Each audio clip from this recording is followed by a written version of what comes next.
In the winter of 1943, a German field marshal sat down to explain a defeat, and the words he chose were not the words of a man who frightened easily. He had earned that calm the hard way. Across the deserts of North Africa, he had run the finest divisions of the British Empire, ragged, outmarching them, outthinking them, until even his enemies spoke his name with something close to reverence. They called him the Desert Fox. He was a soldier's soldier, proud, cold, precise, a man who did not flatter, least of all his enemies. And when he turned, that winter, to describe how the front had cracked open in front of him, he did not reach for the easy excuses. He did not blame the weather. He did not blame his men. He named one thing. He named their guns. The enemy's tremendous superiority in artillery, he wrote, had broken the front open. Not their tanks, not their numbers, their artillery. And months later, dying by inches in the hedgerows of Normandy, he returned to the same idea, almost helplessly, the way a man returns to a wound he cannot stop touching. Their great superiority in artillery, he wrote again, and their outstandingly large supply of ammunition. It was, in the end, the thing he could not answer, and the thing he could not forget. Understand who is speaking here. This is not a frightened boy in a foxhole.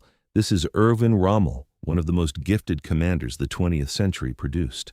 A man who had seen every kind of firepower the war could throw, who had stood against the artillery of the British and the sheer numberless mass of the Soviets. When a man like that, hardened by years of it, reaches for the single reason his line gave way and reaches past the tanks he could see and the planes overhead to the guns hidden somewhere behind the horizon, that is not propaganda. That is testimony. That is the enemy telling you, in his own words, what he was most afraid of. And here is the strange thing. Rommel wasn't alone. All across the German army, in diaries, in letters home, in the quiet confessions of prisoners under interrogation, the same admission surfaces again and again. They were scornful of much about the Americans. They mocked the discipline. They sneered at the infantry.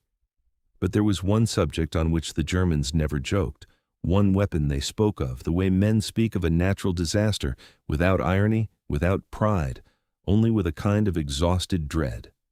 The guns. This is not a Hollywood story. In the memory most of us carry, the Second World War is a story of faces. The lone rifleman on the beach, the hero who charges the machine gun nest, the single act of courage that turns the tide. Those men were real, and their courage was real, and nothing here takes an ounce of it away from them. But the thing the Germans feared most had no face. It gave no speeches.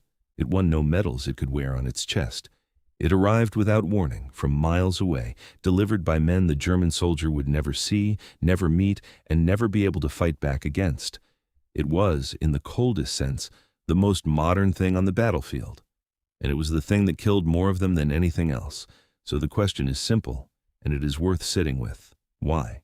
Why would soldiers who had survived the Eastern Front, who had endured Soviet bombardments so vast the earth itself seemed to boil, single out the Americans of all people? The Americans whose infantry they considered soft, the Americans who had come late to the war. Why did those men, of all the enemies they faced, come to fear the American guns above everything else? The answer is not in the guns themselves. On paper, an American howitzer and a German howitzer were cousins, close enough that the Americans sometimes turned captured German pieces around and fired them back. If you lined the weapons up side by side, you would struggle to explain the terror. The terror was never in the gun. It was in everything standing behind the gun. It was in the system. To understand it, you have to go back to the last war and to a small artillery school on the plains of Oklahoma. In the First World War, artillery had been slow and blind. Each battery watched the fall of its own shells, adjusted its own aim, fought its own private duel. It was accurate enough, in time, but time was exactly what a moving battle would not give you. And in the years between the wars, while much of the world let its guns gather dust, a handful of American officers at Fort Sill quietly rebuilt the whole idea of guns. The automatic guns. They were convinced, these prisoners, that the Americans possessed some secret weapon, some monstrous cannon that fired itself, because nothing in their experience could account for what they had just lived through. They could not believe. They simply could not make themselves believe that all of that hell had been produced by ordinary men, loading ordinary howitzers by hand, one shell at a time, of what artillery could be. They did not build a bigger gun. They built a better nervous system. At the heart of it sat something called the Fire Direction Center. Picture a room or a tent or a hole in the ground, full of men bent over maps and firing tables, with telephones and radios crackling around them. Their job was not to fire. Their job was to think, and to think fast. A call would come in, and within moments they could take a target, translate it into numbers, and hand those numbers to a dozen guns, or 50 guns, or 100 guns scattered for miles across the countryside, and bring all of that fire down on a single point. What had taken hours in the last war now took minutes. Sometimes it took less. But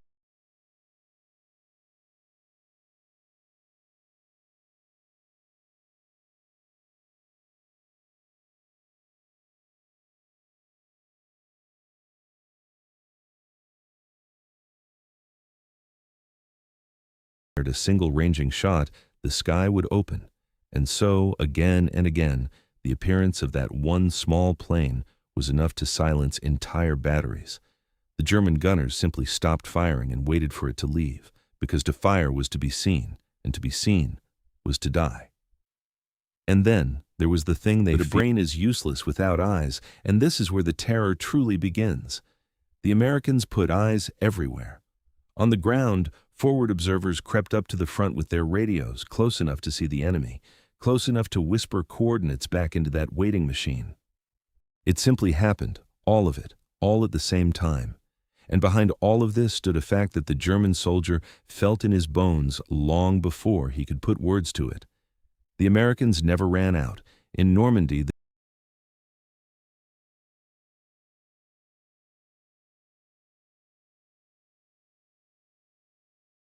thing they feared most of all. The Americans called it time on target. Imagine a dozen batteries spread out across the land, each one a different distance from the target. Ordinarily, if they all fired at once, their shells would arrive one after another, a scatter of blows spread across long seconds, and after the first, men would have time to run, to drop, to press themselves into the earth. So the Americans did something colder. The Fire Direction Center broadcast a countdown, and each battery, knowing exactly how long its own shells needed to fly, held its fire and released at its own precise moment, the far guns firing first, the near guns firing last, so that every shell in the air from every gun, no matter the distance, struck the ground in the same single instant. There was no ranging shot. There was no first blow to warn you. There was no whistle to send you diving for a hole. For the men on the receiving end, the world was quiet. And then the world was not there anymore. Everything arrived at once, from every direction, in a single second of annihilation. You could not learn to survive it because it gave you nothing to learn from. In Normandy, the German artillery, starved of shells, could answer with perhaps a tenth of the fire that fell upon it. The German soldier would count the enemy's rounds and lose count, while his own guns fell silent for want of ammunition. He came to understand that there was no bottom to it, no exhausting it, no waiting it out. It would keep coming as long as there were Americans alive to send it. You can measure a battle by its great days, its attacks and its breakthroughs. But the cruelest truth of the American guns was what they did on the quiet days, the days when nothing was supposed to be happening at all. Consider one German formation, an elite parachute division, some of the best troops in the whole army, sent to hold a stretch of the Normandy front. Before the real fighting even reached them, before a single major American assault, that division was losing around 100 men killed every single day. Not in a battle, not in an attack, simply from existing inside the range of American guns. 100 of your best men, gone by nightfall, and nothing to show for it. No ground lost, no ground taken, just the steady, grinding arithmetic of fire falling out of an empty sky. An elite division could be broken that way, worn down to a shadow before it ever fired a shot in anger. Now let me take you to a hill, because everything I have described, all the theory and all the machinery, came together on one small piece of French ground in the summer of 1944, and there it decided the fate of an entire campaign. By early August, the Americans had broken out of Normandy at last and were pouring south and east into open country. It was the moment the whole invasion had been building toward. And Hitler, refusing to accept it, ordered a counterstroke of pure desperation. He would gather his armor, 4 panzer divisions, hundreds of tanks, and drive them west, straight through the American breakout, all the way to the sea, to cut the American army in half. They called it Operation Lüttich. Everything hinged on it, and its path ran through a small town called Mortain. Above that town stood a hill. On the maps it was only a number, Hill 314, a bare, high place with one priceless quality. From its summit, a man could see for miles in every direction. He could see the roads. He could see anything that tried to move along them. On that hill, when the German attack crashed in during the black early hours of the 7th of August, sat roughly 700 American soldiers of the 30th Infantry Division, an outfit that traced its roots to the old National Guard of the Carolinas and Tennessee and carried the nickname Old Hickory. The German armor swept around them in the dark, took the town below, and sealed the hill off completely. 700 men, cut off, surrounded, with the greatest concentration of German armor in Normandy pooling on the roads beneath them. They should have been finished. Within days they were desperately low on ammunition. They had almost no food. Their wounded lay bleeding with no plasma to give them. Supplies dropped by parachute drifted into German hands. In the end, it was Norman farmers, ordinary French peasants, who crept up the slopes at the risk of their lives to bring the surrounded men something to eat. But on that summit were 2 young men who changed everything. 2 lieutenants of the 230th Field Artillery Battalion, forward observers, Charles Bartz and Robert Weiss. They had no great weapons of their own. They had a radio and a view, and behind them, somewhere out in the dark, the guns. And a forward observer with a radio and enough guns at his back can stop an armored division in its tracks. Every time the German tanks and infantry tried to move along the roads below, those 2 men spoke into the radio, and the steel came down. They had studied the ground and marked the approaches in advance, so that when the Germans attacked in the pre-dawn dark, believing the fire would be blind and clumsy at night, the shells fell exactly where they were walking, precise and pitiless, on ground the observers had already measured. Attack after attack broke apart on fire, called down by 2 lieutenants on a hilltop who could see everything and be reached by no one. For 5 days it went on, and on the other side, the German field commander understood exactly what was happening. He warned his superiors in so many words that the failure of this attack could collapse the entire Normandy front. But Hitler's order was to press on regardless of the cost, and so the panzers kept trying to force the roads, and the radio on the hill kept speaking, and the fire kept falling, until the great counterstroke that was meant to reach the sea lay broken in the fields around Mortain. 2 lieutenants and a radio. And behind them, unseen, the fire direction centers and the massed batteries, holding the line on which Hitler had gambled the whole campaign. That was the American artillery, not a gun. A system reaching from a man's eyes on a hilltop all the way back to 100 waiting barrels and able to put all of that death on any spot a single soldier could point to. Winter came, and the Germans made one last gamble, hurling their armor through the forests of the Ardennes in the battle the world would remember as the Bulge. And on the northern shoulder of that offensive, along a place called Elsenborn Ridge, the Americans gathered their guns, around 350 of them, one of the greatest concentrations of firepower ever assembled. They went searching in the ruins for a machine that fired itself. They were certain no human hand could fire that fast. They were wrong. It was only men and math, and a radio on a hill. They had found cover, found the steel reaching down for them anyway. And now we come to the strangest part of all, and to the truest thing the enemy ever said about the American guns. Because when the German prisoners were taken, dazed, deafened, their nerves shredded by fire they could not comprehend, they came in asking a question. Not for water, not for mercy. They asked their American captors, in something like disbelief, If they could please be shown the automatic gun. Men with radios, men with slide rules, men counting down the seconds. In the German mind, no human hand could work that fast. No human system could put that much steel in the air at once, and so they reached for the only explanation that made sense to them. They invented a machine. They invented a machine that did not exist, because the truth, that it was only men and planning and will, was somehow harder to accept than a secret weapon would have been, and waited. The best of what Germany had left, the panzers of the 6th SS Panzer Army, drove straight into it and ran, in the words of one account, into a wall of steel. The weather that winter was foul, and it grounded the little spotter planes, so the guns filled the sky in their place.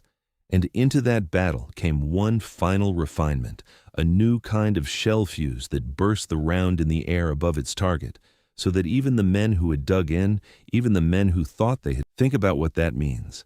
The highest tribute, the most honest testimony ever paid to the American artillery was paid by the men it had shattered, and it took the form of a machine that was never real. They went looking, in the wreckage, for a monster to blame. There was no monster. There was only a method. The field marshal had seen it first, back in that winter of 1943, when he set down his pen and named the guns as the thing that broke his front. The generals confirmed it, and the prisoners confirmed it, each in his own way, until the verdict was beyond argument. Even the American commanders knew where the credit belonged. One of them, a general never known for modesty, put it as plainly as it can be put. "I do not have to tell you who won the war," he said. "You know, the artillery did." The Americans gave their artillery a title. They called it the King of Battle, and after what it did in Europe, no one could say they had not earned the crown.